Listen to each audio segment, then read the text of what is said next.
Hey, how's it going, guys? Ancient Rune here, back with another Palworld video, and today I'll be going over how to maximize your damage for any PAL.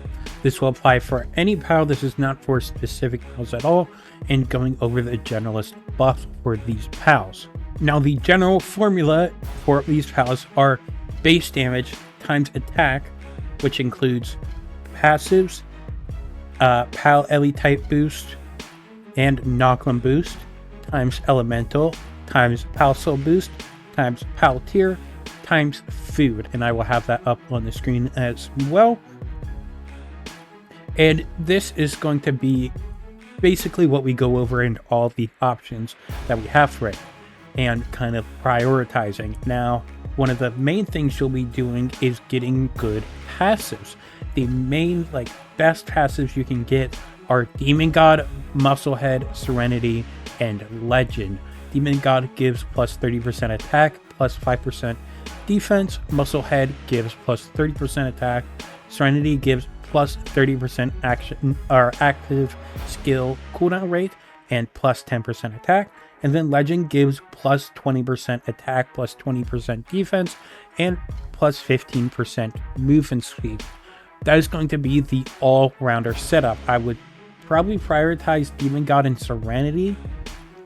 I don't know if Musclehead or if Legend wins. I like that Legend has the plus 20% defense, making it a little bit tankier, where Musclehead has that 10% attack increase compared to Legend.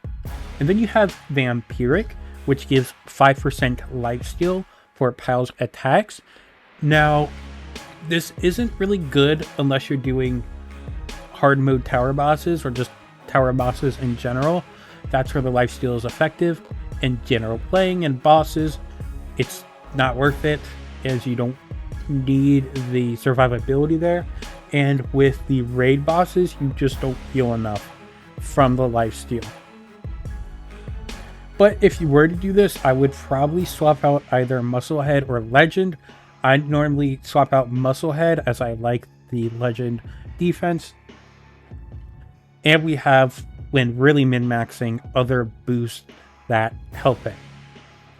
Then we have the elemental passives. Now, these passives are only good if you're using only these types, but a lot of good skills you want to throw in, like Holy Burst, is like a really big skill, and these passives that we're using wouldn't get boosted by it.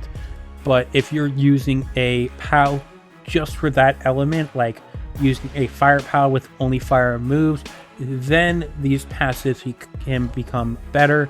But it also depends on the PAL's skills, if they increase elemental damage as well.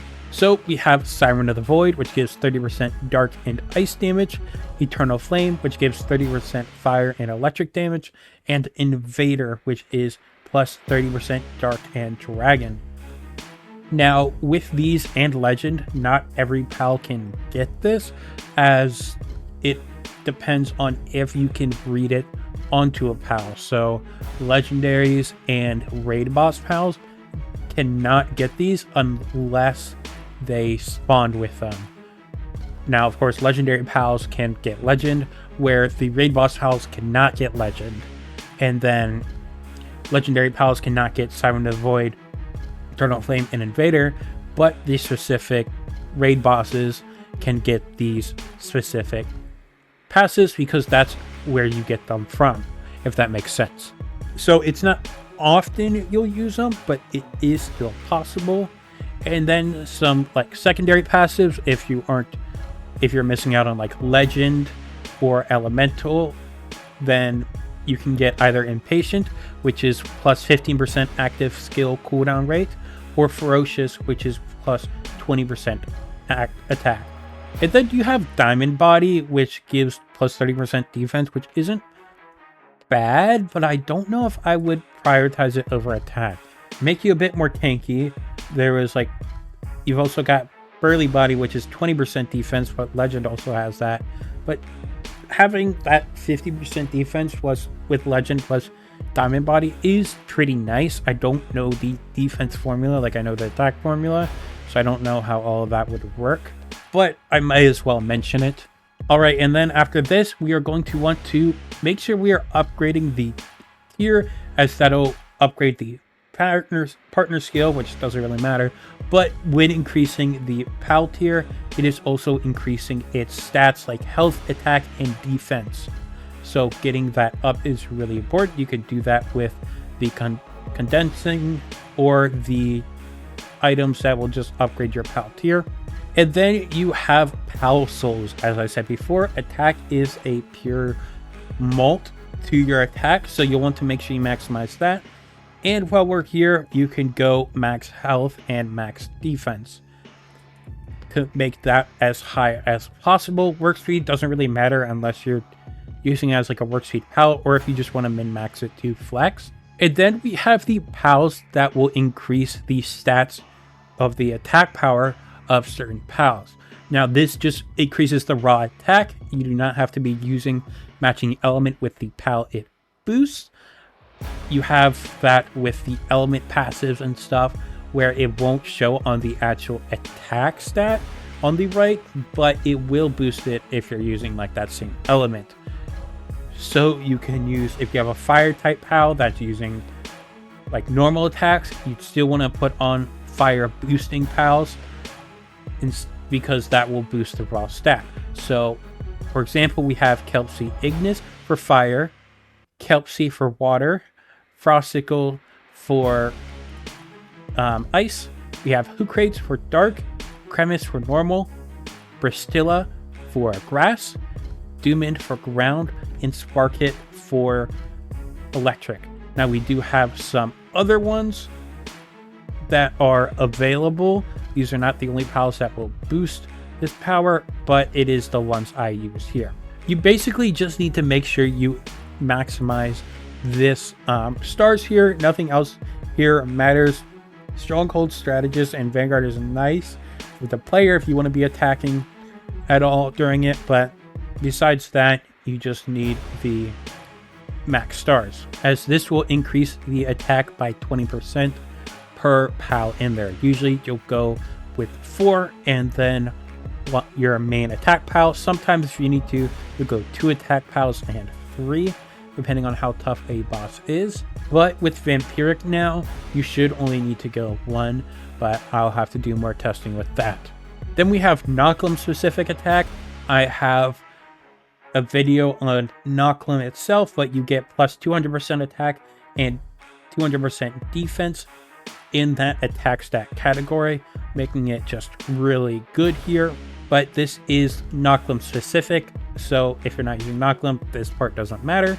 And then we have the PALs that have increased attack while mounted. This will be boosting elemental attacks, and this is for the PAL only. Usually up to 100% for max stars. You basically, that'll just make these PALs even better and more competitive. Now, if you're using it like in a base PAL for attack, then this does not matter, as you can't ride a PAL in your base. But for actually using it in your party, this is very nice. But again, it goes to the element part of, if you're not using that element, then you don't get that boost. Then finally, we have attack with food. This is again a pure mult, and we have the Mamoras Curry with the 20% attack. So this is just a 25% pure mult here, which is just insanely good and a must-have if you need that extra damage bump. I use this in the oil rig. I use this with raid bosses. I use it with hard mode tower bonuses. It just makes clearing so much better. And then, of course, just some final stuff. If you need to heal, you have the recovery meds for that. You can just go in and apply it on your PAL and have plenty of damage there. That is it for the video. If you want a video on the best PALs in Palworld, or some of just like the definitive best PALs in Palworld and raid boss guides to use this information on, I will have that linked in the description below. But if you enjoyed this, make sure to like the video and subscribe to the channel for more Palworld content, and I will see you guys next time. Peace.